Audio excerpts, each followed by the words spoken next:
Indo British advanced pain clinic నొప్పి మాయం surgery దూరం ఫర్ అపాయింట్మెంట్స్ 9155515563.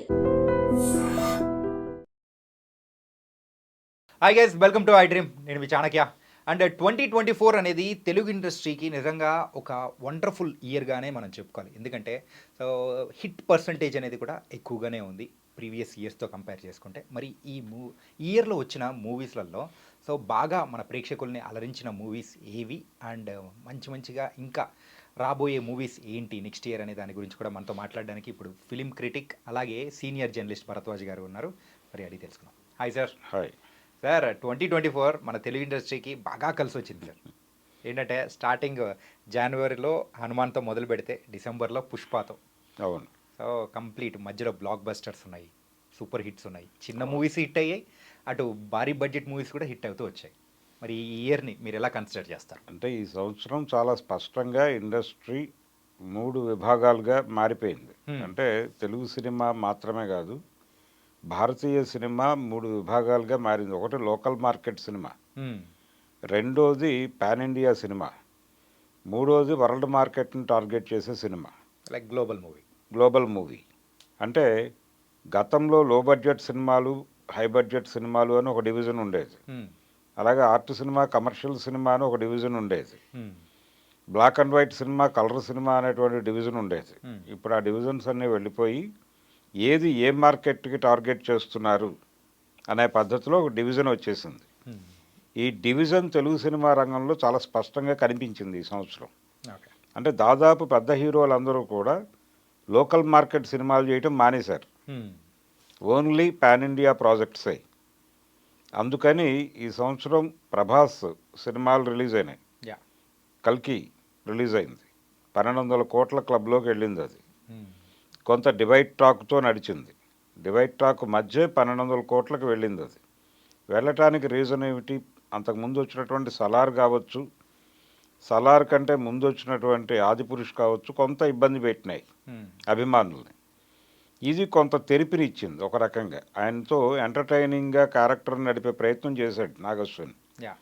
అయితే ఒకటే విమర్శ ఏంటంటే అమితాబ్ కొంత ఎక్కువ లీడ్ తీసుకున్నాడు సినిమాలు ప్రభాస్తో పోలిస్తే. దాంతో కల్కి 1200 దగ్గర ఆగింది. అయితే అప్పటికి 1500 కోట్లతో బాహుబలి 2 అనేది ఫ్రంట్ రోలోనే ఉంది. దాన్ని క్రాస్ చేస్తుంది ఈ సినిమా అనుకున్నారు, అది వర్కౌట్ అవ్వలేదు. తర్వాత దేవర, ఎన్టీఆర్ చేసినటువంటి దేవర పార్ట్ 1 రిలీజ్ అయింది. ఈ పార్ట్ 1 కూడా 500 దాటి ఆగింది. అది అంటే కనీసం సలార్ రేంజ్కి కూడా వెళ్ళలేదు. అంటే హిందీ బ్యాట్లో అది ఆశించినంత స్థాయిలో పెర్ఫామ్ చేయలేదు రకరకాల కారణాల చేత. దాంతో ఆయన మార్కెట్ స్టామినా ఏమిటి అనేది ఒక కన్ఫ్యూజన్లోకి వెళ్ళింది ఈ సినిమా నుంచి. జూనియర్ ఎన్టీఆర్కి సంబంధించి RRR సినిమా తర్వాత చేసిన సినిమా అదే ఆయన. ఇప్పుడు నెక్స్ట్ నేరుగా హిందీలో సినిమా చేస్తున్నాడు ఆయన. ఆ సినిమాతో తన మార్కెట్ని స్థిరీకరించుకుని ఆ తర్వాత ఆయన పర్టికులర్గా పాన్ ఇండియా మార్కెట్లో తన పొజిషన్ని కన్ఫర్మ్ చేసుకునేటువంటి ప్రయత్నంలో ఎన్టీఆర్ ఉన్నాడు. ఈ క్రమంలోనే పుష్ప వచ్చింది. పుష్ప 2 ఈ సినిమా మీద చాలా ఎక్స్పెక్టేషన్స్, ఎలా ఉంటుంది సినిమా, ఎలా ఉండబోతోంది అనే దాని మీద నిజంగానే ఒక ఫేవరు, ఒక పానిక్ రియాక్షన్ని వాళ్ళ ఆడియన్స్ నుంచి రాబట్టగలిగారు. అంటే ప్రమోషనల్ యాక్టివిటీస్కి సంబంధించి కూడా ఒక కొత్త పద్ధతిని వాళ్ళు డిజైన్ చేశారు. అంటే వాళ్ళు పాట్నాలో చేసినటువంటి ఈవెంట్ చాలా వైల్డ్గానే ఉంది. అంటే ఆయనే చెప్పుకున్నట్టుగా వైల్డ్ ఫైర్ అది. ఈ వైల్డ్ ఫైర్ అనేటువంటి ప్రోగ్రాం అక్కడి నుంచి మొదలు పెడితే ప్రతి ఈవెంట్లోనూ వాళ్ళు బ్లాస్ట్ చేసుకుంటూ వెళ్ళారు. సినిమా మీద ఎక్స్పెక్టేషన్స్ విపరీతంగా పెంచారు. ఈ పెంచిన క్రమంలో ఇప్పుడు వసూళ్ల మీద కూడా ప్రభావం చూస్తున్నాం మనం. రకరకాల కాంట్రవర్సీస్ ఉన్నప్పటికీ, హీరో లీగల్ ప్రాబ్లమ్స్లో ఇరుక్కున్నప్పటికీ ఆ సినిమా కలెక్షన్స్ అయితే తగ్గటం లేదు. తగ్గేదేలే అనే ఆడియన్స్ చెప్తున్నారు. 1800 కోట్ల మార్కెట్ని వాళ్ళు రీచ్ అవుతున్నటువంటి సందర్భం. ఇంకా ఓటీటీలోకి రావడానికి కూడా ఇంకొక 10-15 డేస్ ఉన్నాయి అప్రాక్సిమేట్ కాబట్టి. అవును, సో ఈ లోపల 2000 క్రోర్స్ క్లబ్లో కూడా చేరే అవకాశాలు ఉంటాయంటారా? చేరే ఛాన్సెస్ ఉన్నాయి. ఉన్నాయి. ఓకే. అంటే కష్టమే, అంటే నెమ్మదిగా డౌన్ఫాల్ మొదలైంది. వీకెండ్స్ మాత్రం బాగానే ఉంది. అది ఓకే. వీకెండ్స్ బాగానే ఉంది కానీ వీక్లో రన్ పెద్దగా రావడం లేదు. ఇది కూడా ఈ వారం వరకు బాగానే ఉంది, నెక్స్ట్ వీక్ ఇంకా తగ్గచ్చు, వీకెండ్స్ కూడా తగ్గే ఛాన్స్ ఉంది. ఇది నెమ్మదిగా కిందకి వెళ్ళేటువంటి దిశే. అందుకని ఇది 2000 అనేది వాళ్ళ టార్గెట్ రీచ్ అవుతుందా లేదా అనేది చూడాలి. అయితే కొన్ని ఏరియాల్లో కొద్దిపాటి నష్టాలను మిగిల్చింది అనేది కూడా రిపోర్టు. అంటే కేరళకి కొన్నటువంటి 20 కోట్లు పెట్టి కొన్నారు, వాళ్ళు ఒక 4 కోట్లు తక్కువలో ఉన్నారు ఇప్పుడు. అది పూడుతుందా లేదా అనేది ఒక సందేహం. తమిళనాడులోనూ అదే పరిస్థితి, కర్ణాటకలో కూడా బయ్యర్కి కొంత ఇబ్బంది ఉంది. అయితే తెలుగు రాష్ట్రాల్లో మాత్రం బ్రేక్ ఈవెన్ అయిపోయింది. బ్రేక్ ఈవెన్ అయిపోయి ప్రాఫిట్స్లోకి వచ్చేసారు వీళ్ళు. నష్టాలు మిగిల్చిన చోట కూడా పెద్ద నష్టాలు మిగల్చలేదు. అది 4 కోట్లు 5 కోట్లు నష్టం అనేది నష్టం కింద అనుకోనక్కర్లేదు. కాబట్టి సేఫ్ ప్రాజెక్టు, ప్రాఫిటబుల్ ప్రాజెక్టుగానే ఇది, అంటే స్పీడ్గా డబ్బులు రికవర్ చేసినటువంటి ప్రాజెక్టుగా కూడా ఒక రికార్డు కొట్టేసింది. ఓకే. అలా పుష్పతో ఈ ఇయర్ని పెద్ద హీరోల పరంగా ఒక సెలబ్రేషన్తోనే ముగించారని చెప్పాలి. ఇదే సంవత్సరం చిన్న సినిమాలు కూడా అద్భుతమైనటువంటి విజయాలు సాధించాయి. కొత్త కంటెంట్తో వచ్చినటువంటి సినిమాలను జనం ఆదరించారు. వెనక నుంచి కనుక పెడితే కా అనే సినిమా, అది కిరణ్ అబ్బవరం నిజానికి అతను పెద్ద ఫామ్లో ఉన్నటువంటి హీరో కూడా కాదు. ఒక క్రైసిస్లో ఎటువంటి ఎక్స్పెక్టేషను లేకుండా థియేటర్లోకి వెళ్ళిన ఆడియన్స్ని కొంత ఎంగేజ్ చేయగలిగారు. ఈ మూవీ కంటే ముందు ఒక 4 ఫ్లాప్లు అనేవి ఉన్నాయి అన్నమాట. ఉన్నాయి, అదే ఎటువంటి అంచనాలు లేవు ఇతని మీద. ఈ ఎటువంటి అంచనాలు లేకుండా థియేటర్లోకి వెళ్ళిన ప్రేక్షకుల్ని ఎంగేజ్ చేయగలిగాడు, ఎంటర్టైన్ చేయగలిగాడు. పర్టికులర్గా కొంత క్యూరియాసిటీ క్రియేట్ చేయగలిగాడు ఈ సబ్జెక్ట్ వైజ్గా. దాంతో ఆ సినిమాకి మంచి ఓపెనింగ్స్ వచ్చినాయి, మంచి రెవెన్యూస్ వచ్చినాయి. అది ప్రాఫిటబుల్ ప్రాజెక్ట్గానే వెళ్ళిపోయింది. తద్వారా అతనికి ఊపిరి పోసింది ఆ సినిమా కా. దాంతో పాటు రిలీజ్ అయినటువంటి 2 సినిమాలు, దీపావళికి రిలీజ్ అయినటువంటి సినిమాలు 3 కూడా ఒక సెన్సేషన్ క్రియేట్ చేసినాయి. అంటే దసరాని ఇబ్బంది పెట్టారు, అంతకుముందు సంక్రాంతి సీజను కొంత ఇబ్బంది పడింది, కానీ దీపావళి వర్కౌట్ అయింది ఈసారి ఈ సంవత్సరం. అందులో అమరన్ సినిమా, అది డబ్బింగ్ సినిమా అయినప్పటికీ కూడా ఆ సినిమా కూడా మంచి ఆదరణ పొందింది. లక్కీ భాస్కర్ స్ట్రైట్ సినిమా, అది ఆడియన్స్ అటెన్షన్ని బాగా గ్రాప్ చేసింది. బ్యాంక్ స్కామ్ నేపథ్యంలో జరిగేటువంటి కథ, కొంత ఇంట్రెస్టింగ్గా అనిపించే ఏరియా. అది కేవలం ఒక తరహా ప్రేక్షకులకు కరెక్ట్ అవుతుంది అనుకున్నారు, కానీ అన్ని సెక్షన్స్ని ఆదరించే పరిస్థితి కల్పించింది ఆ సినిమా. దాంతో దానికి రెవెన్యూ సైడ్ కూడా మంచి కలిసి వచ్చింది ఆ సినిమాకి. సో దీపావళి అనేది ఈసారి దీపావళి పర్టికులర్గా ఈ సంవత్సరం దీపావళి అనేది ఇండస్ట్రీకి ఒక సెలబ్రేషన్ మూమెంట్గానే మిగిలింది. చెప్పాలంటే పెద్ద సౌండే వచ్చింది, భారీ సౌండ్ వచ్చినటువంటి దీపావళి ఈసారి. దీనికి ముందు పరిస్థితి ఏంటంటే, ఈ టైంలో రిలీజ్ అయినటువంటి దీనికి ముందు వచ్చినటువంటి సినిమాల్లో 35 అనేటువంటి సినిమా ఒకటి, టోటల్గా తిరుపతి నేపథ్యంలో కొత్త డైరెక్టర్ తీసినటువంటి సినిమా అది. ఆ సినిమాలో నోన్ ఫేసెస్ తక్కువ, ఒకటే అంటే హీరోయిన్ నివేదా థామసే లీడ్గా పెట్టుకుని వాళ్ళు సినిమాని రిలీజ్ చేసే ప్రయత్నం చేశారు. అది వర్కౌట్ అయింది, ఒక మంచి ప్రయత్నం. అంటే పిల్లల పెంపకానికి సంబంధించినటువంటి చాలా సున్నితమైన అంశాన్ని తీసుకుని చాలా సెన్సిబుల్గా సినిమాని నడిపాడు.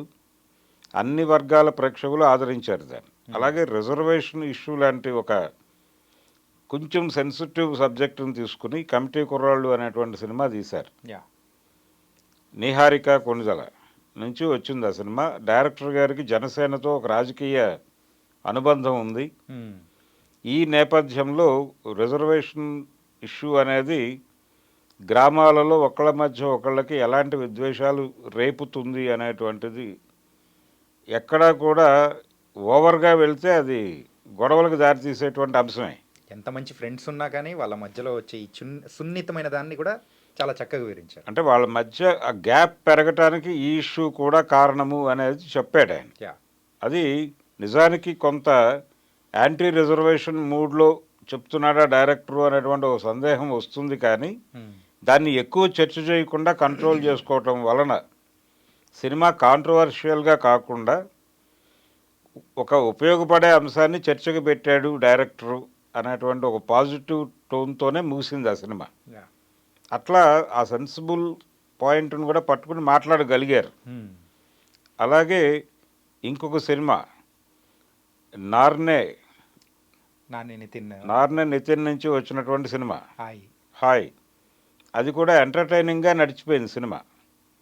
కేవలం ఎంటర్టైన్మెంట్, అంటే రూరల్ బ్యాక్డ్రాప్లో రూరల్ కామెడీని ఆధారంగా చేసుకుని డిజైన్ చేసినటువంటి సినిమా. అది కూడా బాగానే రెవెన్యూ సాధించగలిగింది. అది సక్సెస్ఫుల్ ప్రాజెక్టే. ఈ ప్రాజెక్టుల ద్వారా ఒక హోప్నిచ్చారు. అంటే చిన్న సినిమా అయినప్పటికీ సినిమా బాగుంటే ఆడియన్స్ భుజాల మీద మోసేటువంటి అవకాశం ఉంది. కాబట్టి పాన్ ఇండియా సినిమాలు తీయటము ఆ ధోరణి పక్కన పెట్టేస్తే సెన్సిబుల్ టాపిక్తో మీరు మంచి సినిమా తీయండి, జనం చూస్తారు అనేటువంటి ఒక భరోసాని ఇచ్చారు ఈసారి.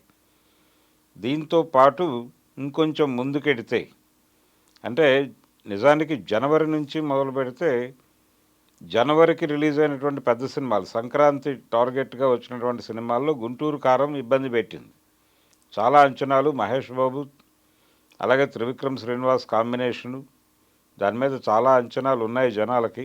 టైటిల్ కూడా, అంటే ఆయనకి కలిసి వచ్చేటువంటి టైటిల్స్ అన్నీ కూడా వేరే అక్షరంతో ఉంటాయి. వాంటెడ్గా గుంటూరు కారం అని పెట్టారు అని.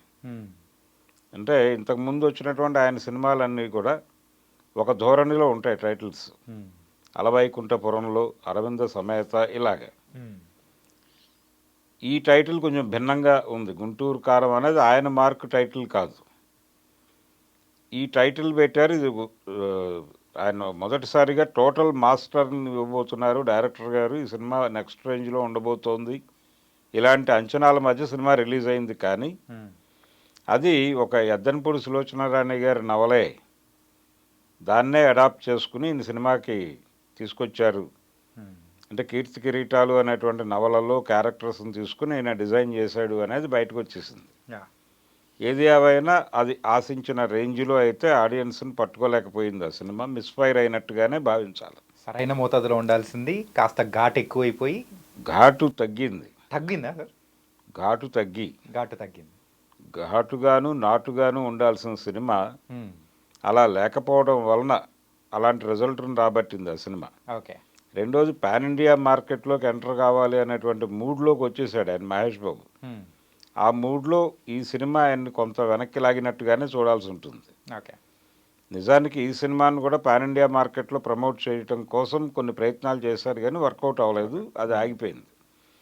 అయితే అంటే సంక్రాంతి సీజన్ నుంచే చిన్న సినిమాలు పెద్ద విజయాలు అనేది మొదలైంది. హనుమాన్ అనేటువంటి సినిమాతో ఎటువంటి అంచనాలు లేనటువంటి హీరో, ఎటువంటి అంచనాలు లేనటువంటి డైరెక్టరు కేవలం ప్రీ రిలీజ్ ఈవెంట్స్ ద్వారా జనాలకి కనెక్ట్ చేసి సినిమాని రిలీజ్ చేస్తే అది 300 కోట్ల పైన కలెక్ట్ చేయగలిగింది ఆ సినిమా. అలాగే పాన్ ఇండియా లెవెల్లో అది మంచి రెవెన్యూ సాధించగలిగింది, కేవలం తెలుగు రాష్ట్రాల్లో మాత్రమే కాకుండా. అంటే ఈ తరహా సబ్జెక్టులు జాగ్రత్తగా డీల్ చేస్తే పాన్ ఇండియా మార్కెట్లో మంచి స్పందన వస్తుంది అనే ఇండికేషన్ ఇచ్చిన సినిమా అది. నిజానికి కార్తికేయ 2తోనే అభిప్రాయం వచ్చింది చాలామందికి. ఆ నమ్మకాన్ని కన్సాలిడేట్ చేసిన సినిమా హనుమాన్. అలాగే అదే టైంలో రిలీజ్ అయినటువంటి సైంధవ్ సినిమా వెంకటేష్ గారిది, దాని మీద కూడా చాలా అంచనాలు ఉన్నాయి. ఆ సినిమా కూడా ఇబ్బంది పెట్టింది, ఆడియన్స్ని ఎంగేజ్ చేయలేకపోయింది. ఆ సినిమా తడబాటుకు గురైంది, ఫైనల్గా ప్రాపర్ విజయాన్ని అందుకోకుండానే వెళ్ళిపోయింది. ఈసారి సంక్రాంతికి మళ్ళీ వస్తున్నాడు వెంకటేష్ గారు, సంక్రాంతికి వస్తున్నాం అనే పేరుతో. అంటే తన మార్కుతో, అది యాక్షన్ మూవీ, ఇది కంప్లీట్ ఫ్యామిలీ మూవీ, ఇది టోటల్గా ఫ్యామిలీ మూవీ. సో యాక్షన్ ఎప్పుడైతే ఫెయిల్ అయిందో ఇమ్మీడియట్గా ఫ్యామిలీకి వెళ్ళిపోయాడు ఆయన. ఫ్యామిలీ సబ్జెక్ట్తో వస్తున్న సినిమా, ఇది విజయం సాధించవచ్చు ఆయనకి. సైంధవ్ అయితే ఇబ్బంది పెట్టింది. నాగార్జున గారి సినిమా వచ్చింది అదే టైంలో, నాసామి రంగ. ఆయనకి అంటే మాస్ టైటిల్, ఆయన నమ్ముకున్నటువంటి రూరల్ బ్యాక్డ్రాప్లో సినిమా తను చేస్తే వర్కౌట్ అవుతుంది. అంటే ఆయన లాంగ్వేజ్లో చెప్పాలంటే నాన్నగారికి దసరా బుల్లోడు లాంటి సినిమాలు అని చెప్తూ ఉంటాడు ఆయన. యా. దాదాపు అలాంటి సబ్జెక్టే చేశాడు. అది కూడా ఆ స్థాయిలో విజయం సాధించలేదు. కాకపోతే ప్రాఫిటబుల్ ప్రాజెక్టుగానే వెళ్ళిపోయింది. అది ఓకే. పర్వాలేదు అనిపించుకుని వెళ్ళిపోయింది. సో టోటల్గా సంక్రాంతి సీజన్ హనుమాన్కి అంకితం దక్కింది. చేసుకోవచ్చు. ఈ ప్రాసెస్లోనే తర్వాత వచ్చినటువంటి చిన్న సినిమాలు కూడా, అంటే ప్రతి ఒక్కరూ ఒక రగ్గడ్ బ్యాక్డ్రాప్ సబ్జెక్టులు, హెవీ ఎమోషన్స్, అంటే క్యారెక్టరైజేషన్ మీద ఎక్కువ కాన్సన్ట్రేషన్ చేసేస్తే సినిమాలు ఆడేస్తాయి అనేటువంటి ఒక నమ్మకం కలిగించారు. సందీప్ వంగా నుంచి వచ్చినటువంటి ఇన్ఫ్లుయెన్స్ ఇది. అలాగే సుకుమార్ గారు కల్పించినటువంటి ఇన్ఫ్లుయెన్స్ కూడా రంగస్థలం నుంచి, పుష్ప నుంచి, వీటి నుంచి వచ్చినటువంటి ఇన్ఫ్లుయెన్స్తో చాలామంది చాలా సినిమాలు అదే తరహాలో డిజైన్ చేస్తూ వెళ్ళారు. కానీ ఈ మోసధోరణిని ఆడియన్స్ రిజెక్ట్ చేశారు. అట్లా చాలా సినిమాలు వెనక్కి వెళ్ళిపోయినాయి. అందులో విశ్వక్సేన్ కూడా 2 ప్రయత్నాలు చేశాడు ఈసారి. 2 ప్రయత్నాలు చేశాడు. 2 ప్రయత్నాలు కూడా ఆయనకు ప్రాపర్గా కలిసి రాలేదు. 2 కూడా పరిమితమైనటువంటి విజయాలను మాత్రమే అందించినటువంటి పరిస్థితి. కాకపోతే హీరోగా తన్ని తాను ఎలివేట్ చేసుకోగలిగాడు తను. విజయ్ దేవరకొండ నుంచి ఒక్క సినిమా కూడా లేదు ఈసారి. అంటే ఆయన ఇంకా దాని నుంచి బయటపడలేదు. ఆ లైగర్ ఎక్స్పీరియన్స్ నుంచి బయటకు వచ్చేసి మళ్ళీ జనంలోకి వచ్చేసి పెద్ద సినిమాలు చేయాల్సిన పరిస్థితిలో ఎందుకు ఇంత గ్యాప్ వస్తుంది అనేది ఒక డౌట్. అయితే నెక్స్ట్ భారీ ప్రాజెక్టులో ఉన్నాడు ఆయన. కల్కిలో కావచ్చు, అలాగే పుష్ప 3లో కూడా ఆయనకు ఒక కీలక పాత్ర అని ప్రచారం జరుగుతుంది, కానీ అధికారిక సమాచారాలు కాదు. ఈ ధోరణిలో ఈ సంవత్సరం, కానీ ఈ సంవత్సరంలోనే నానిగారి మూవీ సరిపోదా శనివారం అనేది కూడా ఒక మంచి విజయం అనేది కూడా సాధించింది. నాని సినిమా అదే సరిపోదా శనివారానికి సంబంధించి డివైడ్ టాక్తో మొదలైంది ఆ సినిమా. టాక్ అంటే రివ్యూస్ కూడా అంత ప్రాపర్గా లేవు ఆ సినిమాకి. ఓకే. రివ్యూస్ ప్రాపర్గా లేకపోయినా, అలాగే ఆడియన్స్లో నుంచి మిక్స్డ్ టాక్ వచ్చినప్పటికీ వసూళ్ల పరంగా మంచి విజయం సాధించింది ఆ సినిమా. అదొక విచిత్రం. అంటే గతంలో అంటే స్టార్ ఇమేజ్ ఉన్నటువంటి హీరోకి ఒక సినిమా ఎలా ఉన్నా ఒకసారి చూద్దామని ఆడియన్స్ అనుకుంటారు. ఆ స్టేజ్కి నాని చేరిపోయాడు అనేది సరిపోదా శనివారం అనే సినిమా నిరూపించింది. సార్, ప్రీవియస్గా హిట్ అయిన దసరా ఒక ఇన్ఫ్లుయెన్స్ ఇక్కడ అంటే కనిపిస్తుంది. దసరా సినిమాకి మీకు అన్ని చోట్ల దానికి ఆ సినిమా స్థాయికి తగినటువంటి వసూలు రాలేదు. తెలంగాణలో కొంత పర్వాలేదు అనిపించుకున్నప్పటికీ ఆంధ్రాలో అది పెద్దగా ప్రభావం చూపించలేదు. అందుకని నిజానికి పాన్ ఇండియా ప్రాజెక్టుగా వాళ్ళు చేశారు. పాన్ ఇండియా మార్కెట్లో దానికి ఎటువంటి రిసెప్షను దొరకలేదు. తెలంగాణలో కొంత మేరకు నడిచింది. తెలంగాణలో కూడా ఎందుకు దానికి పూర్తి స్థాయి ఇది దొరకలేదంటే వాళ్ళు ఎన్నుకున్నటువంటి నేపథ్యం. సింగరేణి బ్యాక్డ్రాప్లో సినిమా నడుస్తుంది. సింగరేణి ఇష్యూస్ ఏవి మాట్లాడరు సినిమాలో. సింగరేణితో ఏమాత్రము సంబంధం లేనటువంటి స్మితా బార్ మీద నడుస్తుంది. అది కొంత సెంటిమెంట్ని గాయపరిచినటువంటి సందర్భం.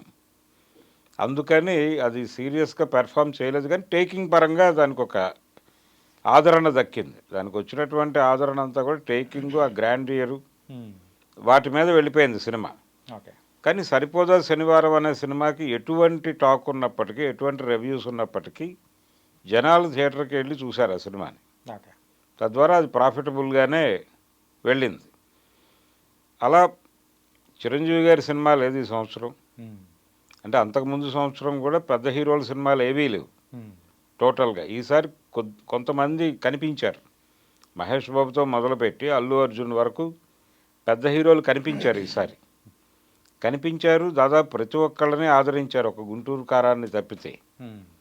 ఇప్పుడు మహేష్ బాబు 4 ఏళ్ల వరకు కనిపించడు అనే మాట వినిపించినప్పటికీ కూడా జనం పెద్దగా అట్రాక్ట్ కాలేదు ఆ గుంటూరు కారానికి. మరి ఈ లోపల ఇంకొక సినిమా చేస్తాడా చేయడా అనేది అనుమానం. ఆయన ఆల్రెడీ ఆ ప్రాజెక్టులోకి వెళ్ళిపోయాడు. రాజమౌళి గారి క్యాంప్లో అడుగుపెట్టిన తర్వాత బయటికి రావడం అనేది ఇంకా బయటకు రావడం 4 ఏళ్ల తర్వాతే మహేష్ బాబుని చూసే పరిస్థితి. అంటే ఈ సంవత్సరం సబ్జెక్ట్ ఓరియంటెడ్గా వెళ్ళిన సినిమాలకి జనం ఆదరించారు. అది డబ్బింగ్ సినిమా అయినప్పటికీ. కార్తీ సినిమా వచ్చింది, కార్తీ అరవింద స్వామి సినిమా సత్యం సుందరం. ఆ సినిమా కూడా తెలుగు ప్రేక్షకులు బాగానే ఆదరించారు.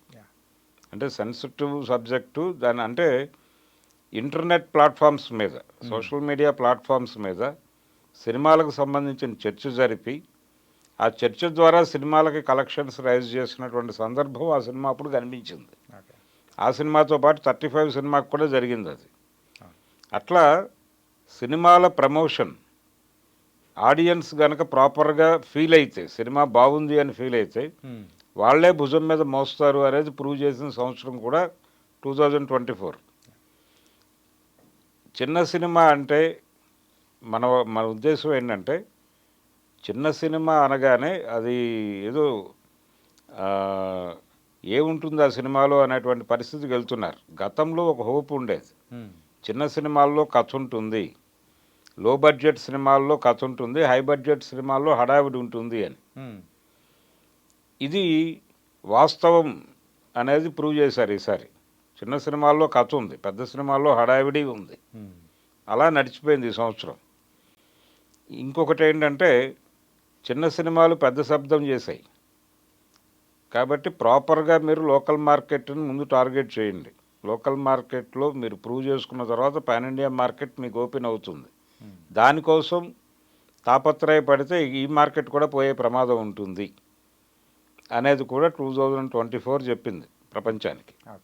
అట్లా ఒక మిక్స్డ్ రెస్పాన్స్తో ఎప్పట్లాగే కొన్ని విజయాలు, కొన్ని పరాజయాలు, వీటి మీదుగా అంటే కొన్ని సెన్సేషన్స్, కోర్టు వివాదాలు, పోలీసులు, హడావిడి, అరెస్టులు, వీటన్నిటితోనూ 2024 అనేది సినిమా ఇండస్ట్రీ మీద ఒక ప్రభావాన్ని చూపించింది. అలాగే తెలుగు సినిమా ఇక్కడే ఉంటుందా లేకపోతే షిఫ్ట్ అవుతుందా అనేటువంటి చర్చలకు కూడా 2024 ఒక రకమైనటువంటి ఓపెనింగ్ ఇచ్చింది. పర్టికులర్గా ఈ మధ్య కాలంలో జరుగుతున్నటువంటి వ్యవహారాలు, ఈ మధ్య కాలంలో జరుగుతున్నటువంటి ఇండస్ట్రీ మీద ప్రభుత్వం కక్షగట్టింది అని వస్తున్నటువంటి వార్తల నేపథ్యంలో ఈ స్పెక్యులేషన్ పుట్టించారు, ఇండస్ట్రీ వెళ్ళిపోతుంది ఇక్కడ నుంచి.